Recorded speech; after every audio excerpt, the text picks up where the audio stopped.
সে গোপন তথ্যের ভিত্তিতে কাজ করেছে। আমি তার পরামর্শ অনুযায়ী কাজ করেছি। তারা খবর শুনে সিদ্ধান্ত নিয়েছে। দেখেন, এরকম বাক্য আমরা কিন্তু আমাদের ডেইলি কনভারসেশনে সচরাচর বলে থাকি, বাট ইংরেজিতে বলতে গেলে কিন্তু আমরা অনেক সময় হেজিটেশন ফেস করি। কিভাবে এই সকল বাক্য ইংলিশে কোন স্ট্রাকচারের মাধ্যমে কনভার্ট করে কনভারসেশন করব ফ্লুয়েন্টলি উইদাউট এনি থিঙ্কিং। চলুন আজকে ভিডিওতে আমরা শিখে নেই একটি অ্যাডভান্স লেভেলের স্ট্রাকচার দিয়ে এই সকল বাক্য কিভাবে ইংলিশে স্মার্টলি বলতে হবে। তার জন্য আমার চ্যানেলের সাথেই থাকতে হবে। সিচুয়েশন অনুযায়ী কোন স্ট্রাকচার ইউজ করে কনভারসেশন করব সেটা শিখে নিই। এই হচ্ছে আজকের ভিডিওর সিচুয়েশন, স্ট্রাকচার এবং স্ট্রাকচার অনুযায়ী কিভাবে বাক্য গঠন হয়। চলুন আমরা অন বাই অন বুঝে নিই। দেখেন, সিচুয়েশনটা যদি আমরা প্রথমে ভালোভাবে বুঝি, কোনো তথ্য, খবর, অ্যাডভাইস বা সিক্রেট ইনফরমেশন অনুযায়ী কাজ করার ক্ষেত্রে, কি বলছি, কোনো তথ্য, খবর, অ্যাডভাইস বা সিক্রেট ইনফরমেশন অনুযায়ী কাজ করার ক্ষেত্রে এরকম ধরনের সিচুয়েশন আসলে আমরা কিভাবে কনভারসেশন করব সেটাই শিখবো আমরা আজকে ভিডিওতে এই স্ট্রাকচারের মাধ্যমে। চলুন আমরা স্ট্রাকচারটা একটু ভালোভাবে বুঝে নিই। দেখেন, subject plus act on plus information, news, advice. একটু মনোযোগ সহকারে বোঝেন, এটা কিন্তু একটু অ্যাডভান্স লেভেলের স্ট্রাকচার। অ্যাক্ট অন মানে হচ্ছে কোনো তথ্য, খবর, অ্যাডভাইস বা সিক্রেট ইনফরমেশন অনুযায়ী কাজ করা।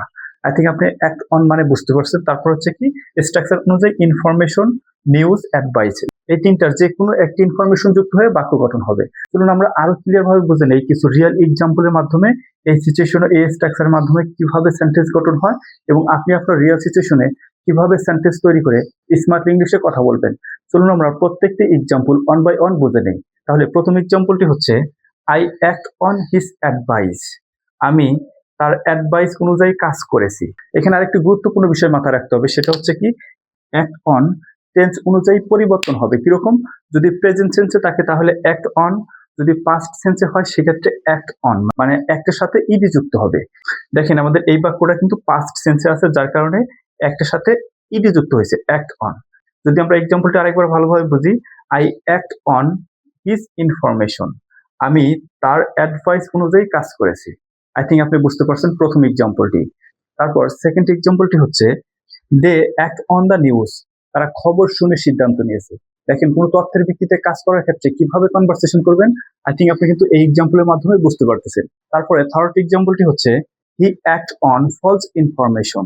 সে ভুল তথ্যের ভিত্তিতে সিদ্ধান্ত নিয়েছে। আই গেস আপনি এই তিনটি এক্সাম্পল ভালোভাবে বুঝতে পারছেন এই সিচুয়েশনে এই স্ট্রাকচার অনুযায়ী কিভাবে গঠন হয়েছে। এখন আপনি যদি ভালোভাবে বুঝে থাকেন এই সিচুয়েশনে এই স্ট্রাকচারের মাধ্যমে আপনার রিয়েল কনভারসেশন থেকে আরো কিছু বাক্য তৈরি করে প্র্যাকটিস করা। আপনি যত বেশি প্র্যাকটিস করবেন তত তাড়াতাড়ি আপনি ইংলিশে ফ্লুয়েন্টলি কথা বলতে পারবেন।